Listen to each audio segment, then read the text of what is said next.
Bonjour à tous, dans cette section, on va regarder qu'est-ce qui se passe à l'intérieur des images d'Ubuntu qu'on utilise depuis le début de l'introduction à Docker. Donc on avait vu que les images sont sur le Docker Hub. Donc la question ici est comment est-ce que cette image-là a été créée? Donc si on s'en va voir dans la documentation, on peut voir qui s'est basé sur un utilisateur qui a créé les différents scripts qui permettent de construire l'image.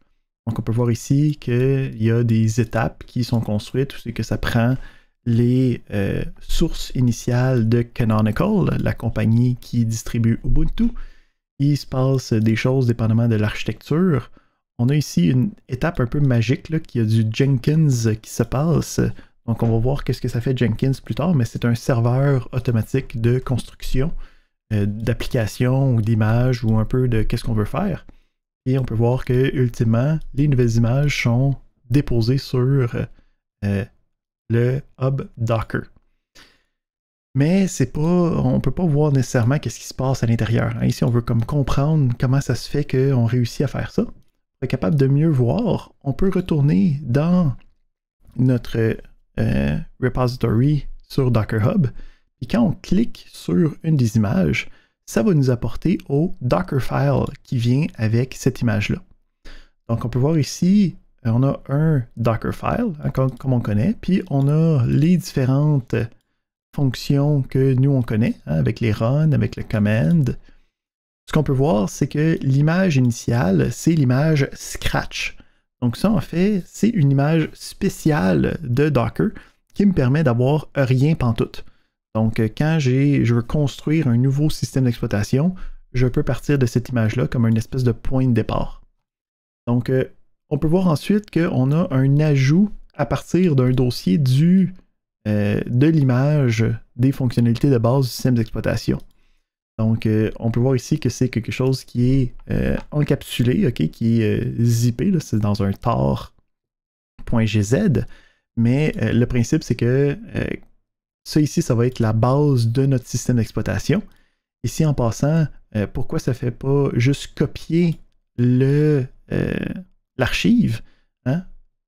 La fonction add, contrairement à copy, va avoir des fonctionnalités additionnelles, particulièrement avec les archives. Donc, si avec add, tu lui envoies une archive, il va automatiquement décompresser l'archive pour déposer le contenu de l'archive dans ton image, dans ton conteneur.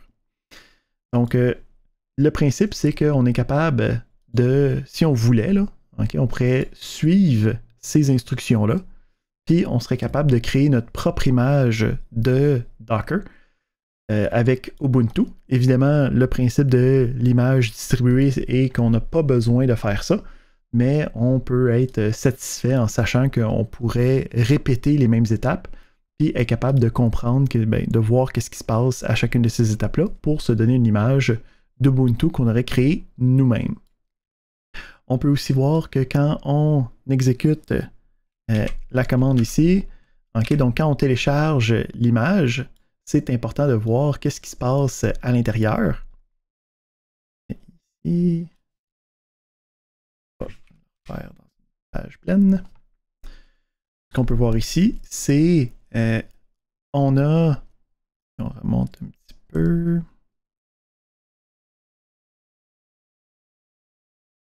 Pas assez de place.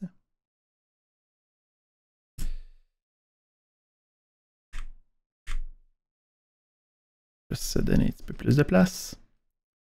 Donc, on peut voir ici l'ajout du fichier. Okay, donc, on peut voir ici toutes les instructions qui se sont passées.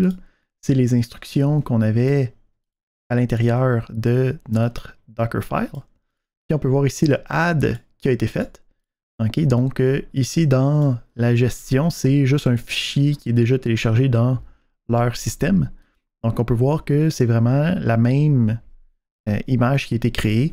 C'est pas juste nous qui sont fourvoyés. Là. Donc, le principe ici, c'est de vérifier que c'est bien Ubuntu qui n'a pas été touché, on est en train d'utiliser. On peut être confiant qu'on pourrait essayer de le refaire, mais on peut un peu être assuré là, que la construction s'est faite correctement pour utiliser ça. Le principe, c'est que cette image-là est quand même grande, fait qu'on va essayer de voir comment optimiser l'utilisation de cette image-là pour créer des images qui sont plus petites. Mais ça, c'est dans les prochaines sections.